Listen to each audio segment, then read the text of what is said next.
The world is full of myths, stories of creatures so strange they feel impossible. But what if those stories, based on reality? What if ancient humans weren't imagining things, but remembering them? Let's explore 7 mythical creatures that may have once walked the earth. Giant serpents. Almost every ancient culture talks about massive snakes, from Asian legends to ancient Egypt, from South America to Africa. Stories repeat the same idea: a giant snake. It's longer than anything alive today. Powerful, silent, unstoppable. This isn't coincidence. Millions of years ago, Titanoboa existed. Snake over 40 feet long, weighing more than a car, didn't chase its prey. It waited. Hidden in swamps, it's barely visible in dark water, until the moment came. Then suddenly it struck, not with venom, but with pressure. It wrapped around its prey, tighter and tighter, till breathing stopped, until the heart slowed, everything went silent. And here's the unsettling part. Titanoboa wasn't the only one. Fossils of massive snakes have been discovered in regions like the Indian subcontinent, meaning giant serpents were once common predators on this planet. Not myths, but reality. Yeti and Bigfoot. Stories of a large, human-like creature exist all over the world. It's different continents, different cultures, but the same description. Tall, erect, hair-covered, walking on 2 legs, watching from a distance. In the Himalayas, it's called the Yeti. In North America, Bigfoot, forests, and mountains, in remote regions. Sightings continue even today.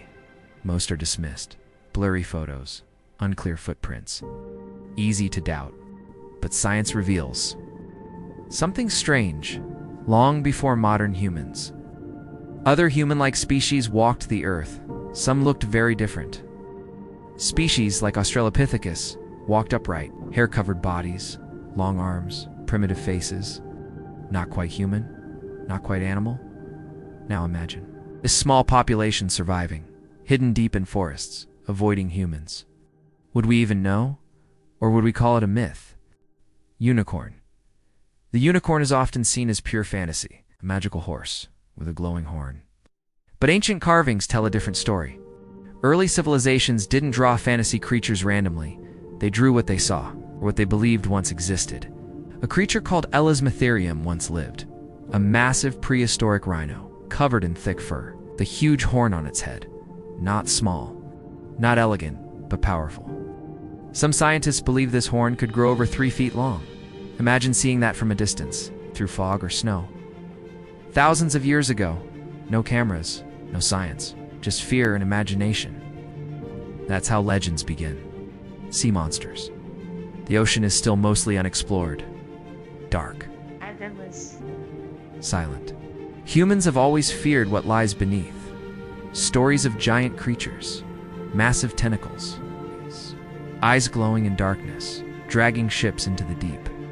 In fiction, creatures like Cthulhu represent this fear, but reality isn't far behind.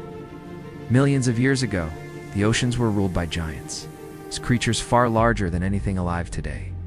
Massive predators, perfectly designed for killing. Some hunted in open water, others hid in darkness, waiting. And then they disappeared. After mass extinction events, entire ecosystems vanished. But here's the question. Did everything disappear? Or did something survive? In the depths we still haven't explored. Dragons, fire-breathing, winged beasts, symbols of power and destruction. Dragons appear in almost every culture. But why? How did civilizations with no connection imagine the same creature? The answer might be bones. Ancient humans often discovered massive skeletons, huge skulls, giant ribs, teeth bigger than hands. Without science, they had to explain it somehow. So they created dragons. But they weren't completely wrong. Creatures like Quetzalcoatlus actually existed, a flying reptile. Owl with a wingspan. As wide as a small plane, walking on land and soaring through the sky. To ancient humans, that's a dragon. Dwarfs. Legends describe small human-like beings, living in hidden places, caves, mountains, isolated lands for centuries. These stories were ignored until something changed. Scientists discovered a real species, Homo floresiensis, nicknamed the Hobbit. They were extremely short, about the height of a child, but fully capable of walking upright, using tools, surviving in isolation. They lived on remote islands, cut off from the rest of the world, evolving differently, smaller, but still human, so maybe. Those ancient stories weren't imagination. Loch Ness Monster. For over 1,000 years, people have reported seeing something strange in a Scottish lake. A long neck, a massive body, moving silently through the water. Most dismiss it as a hoax, but the description feels familiar, because millions of years ago, creatures like Plesiosaurs existed. Long necks, large bodies, swimming through ancient oceans. They match the sightings almost perfectly. So what are people seeing? A surviving species, hidden in deep waters, or something else entirely? The truth is, many myths aren't completely fictional. They are fragments of something real. Stories passed down, changed, distorted, over thousands of years, and maybe, just maybe, not all of those creatures are gone.